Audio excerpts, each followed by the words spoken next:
I'm Bryan Glick. I'm the Editor-in-Chief of Computer Weekly. Now, would you consider that your organisation is a real-time business?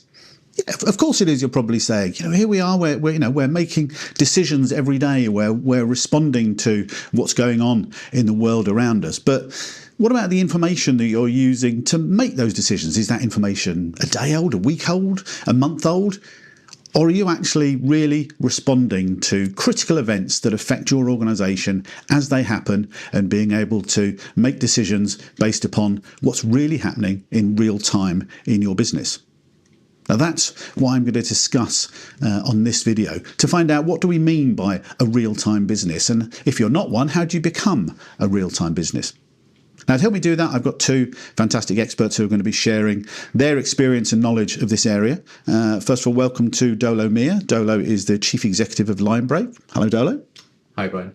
Alongside Dolo is John Bradshaw. John is the Director of Cloud Computing, Technology and Strategy for Europe, Middle East and Africa at Akamai. John, welcome. Thank you. Great to be here. Gentlemen, real-time businesses. Is this a dream? Isn't everybody a real-time business? Let's try and dig down into what we really mean by this. Dolo, let me come to you first. We're making this contention that it's important to become a real-time business. Why? Why do you need to be a real-time business? What's it all about? Well, yeah, I mean, obviously the why question is really important here, and everybody will say to some extent that they're a real-time business, but really the speed of business and the speed of decision making is only getting faster every year that goes by. There's a really interesting article studied by MIT last year in 2024, which looked at 259 enterprises across different sectors and found that real-timeness as an attribute, if you like, or a characteristic of those businesses is a massive factor in their success. So the upper quartile of real-time businesses, as they found, have 62% higher revenue growth and incredible 97% higher profit margins compared to the lower quartile. So there is definitely a difference in terms of how real-time businesses are. And the more real-time you are, the more you're going to be able to compete and thrive in what's increasingly a complex and fast-moving world. So that's our contention, why every business has to be a real-time business. So clearly there's some very good reasons why you'd want to be a real-time business. Let's dig down into that a little bit then. And what do we actually mean when we say a real-time business? What are the characteristics of a real-time business? What does this mean in technology terms as well? Right. So how does it manifest? So there's this idea of situational awareness. Okay, so we all want to know what's going on in our business wherever the events may be happening. And today we use a lot of centralized technology. We'll come on to this later, I guess, but we use a lot of centralized technology to try and sense what's happening across our business. But real situational awareness and in real time requires you to be able to see and react to events at the moment, wherever they might be happening in your enterprise. And to do that, you have to put your data processing and in particular your AI right next to where those events are occurring. So that's one way of improving your situational awareness. The other thing that you have to be able to do is change the way in which you think in terms of being real time. So your operational readiness to be real time across the whole of your business requires a more distributed way of thinking, essentially. And those are two, I think, important characteristics of tangibly becoming a real time business or being a real time business. John, this sounds pretty appealing. Quite an appealing picture that Dolo has given us here. We know what a real-time business is. We know what the characteristics of a real-time business is.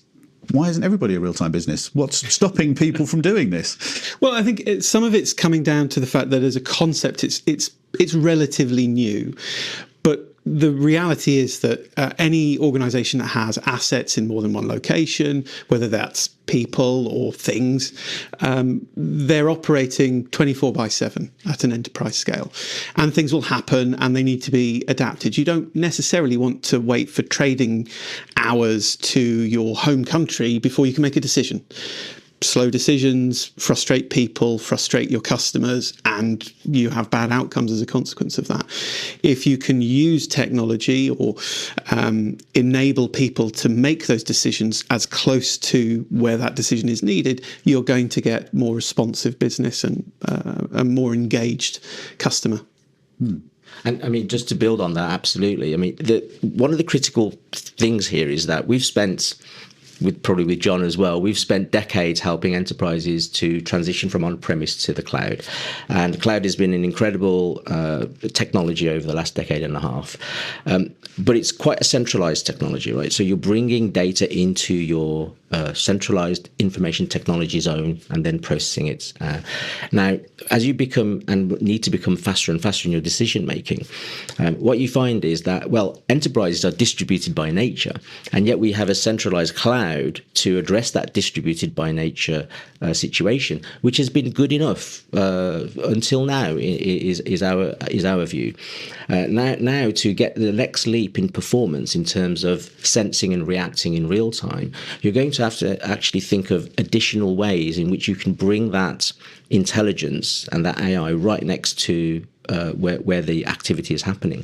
And so we see that there is a need to complement the cloud, the centralized cloud, with distributed infrastructures as well. So this is not one or the other. It's a complement of what we know as called edge computing, distributed cloud, along with your centralized cloud. So that's why everybody hasn't just jumped on this, because as John said, these technologies are now only emerging in terms of the cognizance of the enterprise that, this is actually there is now sophisticated capability and infrastructure for me to deploy advanced workloads such as AI and machine vision to where I need it, and that awareness is something that we're passionate about bringing to enterprises so they can benefit from it. I mean, now Dolo, there, you're getting down into the technicalities, the infrastructure there. Obviously, that's a hugely important part of this. You have to have the right IT infrastructure to be able to support being a real-time business. Probably a lot of people are thinking, that sounds pretty complicated. That's a long way from where we are with our IT at the moment. Can you perhaps try and bring this to life a little bit by illustrating it with an example? I'm sure you're working with lots of organisations that you would consider to be real-time businesses or characteristics of real-time businesses. Mm-hmm. Give us an example to try and show to us how this works in practice. Yeah, right. So absolutely, enough of the theory. What we could be. Well, what does it actually look like? So we've already said this is applicable in every sector, but in particular, let's pick up on manufacturing as a sector, and this is something that we're working on with Akamai. So the manufacturing sector is facing immense challenges. The rising costs due to inflationary pressures, supply chains which are fragile, the disruption that can cause to your manufacturing operations, and you're relying on a very complex environment. The typical manufacturing factory and assembly line is comprised of many automated machines that have to interlink seamlessly to be able to go from your raw materials to your finished product. So that is a very complex system, and the operational efficiency need here for manufacturers is massively impacted by unexpected downtime. And another report that I like to refer to, so Siemens publish a report annually. So last year, the 2024 report, they found that in automotive, as an example, automotive manufacturing, 1 hour of unexpected downtime costs you a total of $2.3 million. So $2.3 million per hour. I mean, that kind of blows my mind. But then on top of that, the estimate is that the global 500 manufacturers annually across all of their operations are estimated to be losing 1.4 trillion, so I'll just say it again, $1 trillion per annum. approximately 10% of their turnover. Now, this is not acceptable, it's not tenable, it's not sustainable. So manufacturers need to find a new way to be able to increase their efficiency. So this is where, with Akamai, we're working on bringing a new form of predictive maintenance, an advanced predictive maintenance, to allow manufacturers to do a few things. So I'll just kind of break it up into pieces. What does this actually mean? So firstly, you need to be able to, in real time, monitor what's happening to your complex machinery in the factory.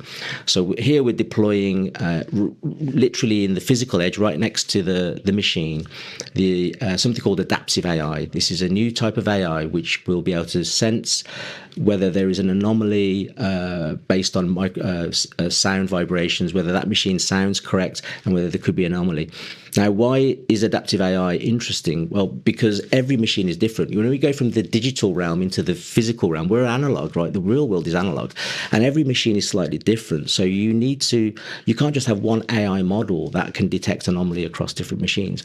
So this adaptive AI learns specifically for that machine what sounds right and what sounds wrong, and it learns directly from the operator in the field. So that's one innovative technology that is needed to start sensing whether something might be going wrong. And if you sense that something's going wrong, of course, you can then say, right, I need maintenance on this piece of machinery, work out when the maintenance people can come, and that should reduce and will reduce your operational downtime, unexpected downtime. But on top of that, the operator, the factory, the human operator in the field, in the factory, is under immense pressure. There's a complex environment, they're under time pressure, the cognitive load that they're feeling is huge. So alongside being able to sense an anomaly that could result in downtime, we also are deploying generative AI. So we provide it with the real-time signals of what may be going wrong and what you need to what could be happening. And this is using a technique called retrieval augmented generation, so RAG. People might have heard this term. Basically brings the knowledge base plus the real time what's happening to come up with the next best action and guide the operator to say, hey, you know what, I think this machine needs maintenance, or maybe you need to switch this thing off, etc. And maybe it actually does some of that for the operator. So the cognitive load on the operator is reduced on those things, and they can focus on something else that's even more critical or more complex. So that solves one part of so this is it's called advanced because it solves one part of the problem, which is a big one in the factory. But really, if you really want to solve this problem properly, you need to think end to end. So you have your operational systems there. Now you have the ability to sense and react to what's happening there. You need to make that insight available to your strategic decisioning systems. So if you know that this factory is possibly going to need some maintenance on a critical machinery in the next week, 2 weeks, 4 weeks, whatever, let's link that insight back to your strategic systems, which are still in the cloud, which is why we say is a complement of edge, distributed, and cloud to make this thing work fully effectively. And that insight can be used, for example, in your order processing and production scheduling. You say, well, I've got a big order from a very valuable customer. I need to make sure that I schedule that order to be produced where I know I've got capacity, where I don't think I'm going to have some unexpected downtime. And that's the fundamental transaction that a manufacturer has with its customer. I want to deliver to you my promise each and every time, to time and to quality and to cost. And that's the only way you're going to do that is by bringing the end-to-end together, operational and informational technology. So you might hear of this OT-IT convergence, and that's what we're talking about here is with advanced predictive maintenance. So there's a bit of a big explanation, but hopefully breaking it down into the different chunks as to practically what it means in one sector. No, that's great, and I think manufacturing is such a good example of this because it's very easy for people to conceive of the cost of not working in real time, as you've talked about. The cost of downtime. Manufacturers, arguably manufacturers sort of have this mindset already. They're used to working just in time processing, just in time manufacturing, that sort of thing. So that makes it a great example. some people might be watching this. John will come to you with this. Some people watching this. Yeah, absolutely. I can see how this works in manufacturing, but we don't work like that. We don't have a production line. We don't have just-in-time supply chains or whatever it might be. Where else do this apply? I guess we're not just talking about manufacturing companies. Where else should we be looking at being real-time businesses? Well, it really applies for any organisation that has something that moves. So let's use a slightly different example. We're here right now. It's roughly lunchtime and we're in central London. So probably after all of this, we might pop downstairs to the supermarket, grab something to eat. If one of their tills is out, you may walk in and go, oh, that queue's too long. No, I'm in central London. There are thousands of places I can go and get something for lunch. So you'll move on to the next one. But we could work out that till is broken because, let's say, the scale has failed. And the scale has failed for a variety of reasons. But we know the deflection that it should work within. We know how accurate it needs to be. And we can take the same principle for manufacturing and say, well, this is the temperature, so that'll have an effect as well. This is where it should be trending, but it's not. So overnight, we're going to get someone in, swap the scale out, go back, and you have all your tills running all at the same time.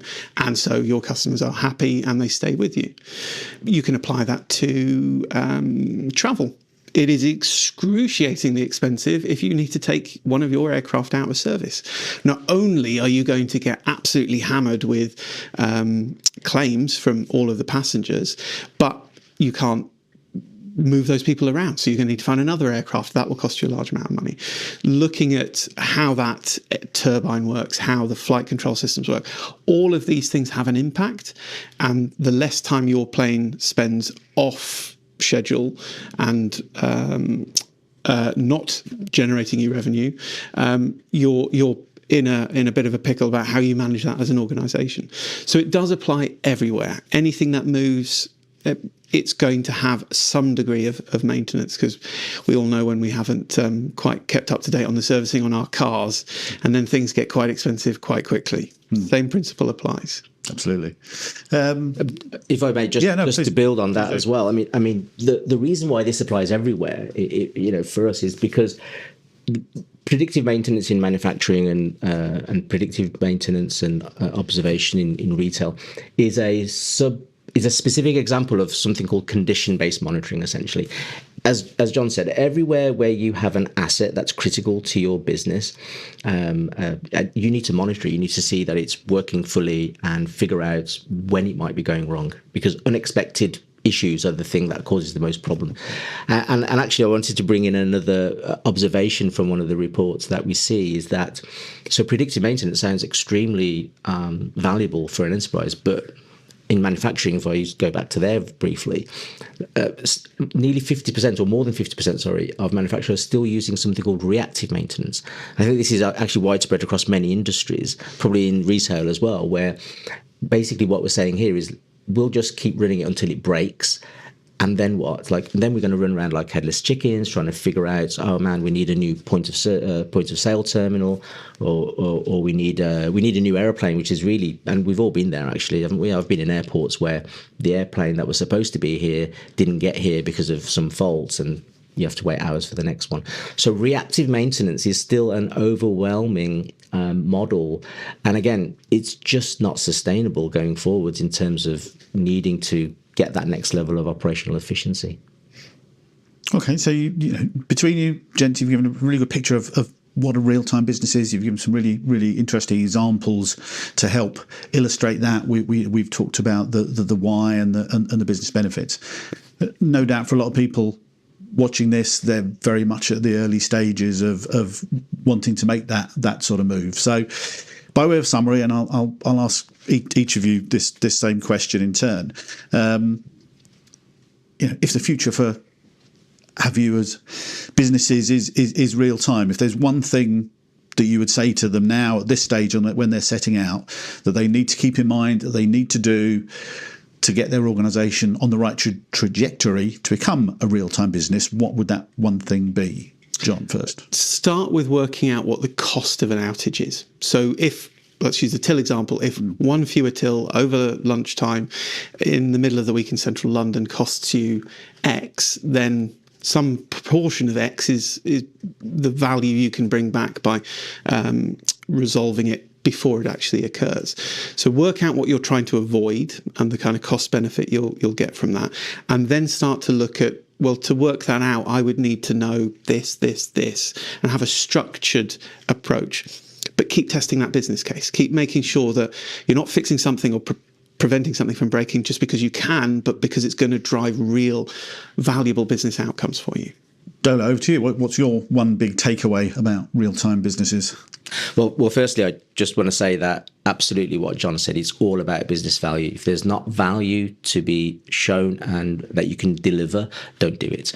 But then it's like, how do I actually reach that value? Because you could have an objective and a goal to become real time or have this efficiency, which looks like a very big journey. You have to figure out how you're going to break that journey down into steps so that you can demonstrate continual value to your colleagues, to your executives, to justify the investments at the end of the day.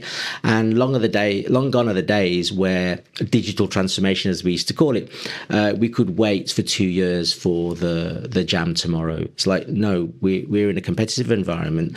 We want to be on a journey where each step delivers value. So I think that's part of the trick of, it's not even tricky, it's part of the technique of how you're going to go from where you are today and make stepwise improvements to be a truly real-time business. But as John said, completely always delivering value every step of that journey. That's very good advice. Great stuff for people to keep in mind as they start to set out to try and become a real-time business. Gentlemen, thank you ever so much for taking the time to join us today. Thank you to John Bradshaw from Akamai and to Dolo Miah from Linebreak. That's all we've got time for in this video. You might be wondering whether or not you're a real-time business. You might be wondering, how close are you to becoming a real-time business yourself? Well, at the end of the video, there's going to be a link that might help you. There'll be a link to an online tool that will help you to complete a very quick real-time business assessment, so you can try and get a picture of where you are on the journey to becoming a real-time business. Hopefully, a lot of what we've talked about here today will help you on that journey and give you some really useful advice to start plotting a roadmap to becoming a real-time business yourselves. Thanks for watching. Bye-bye.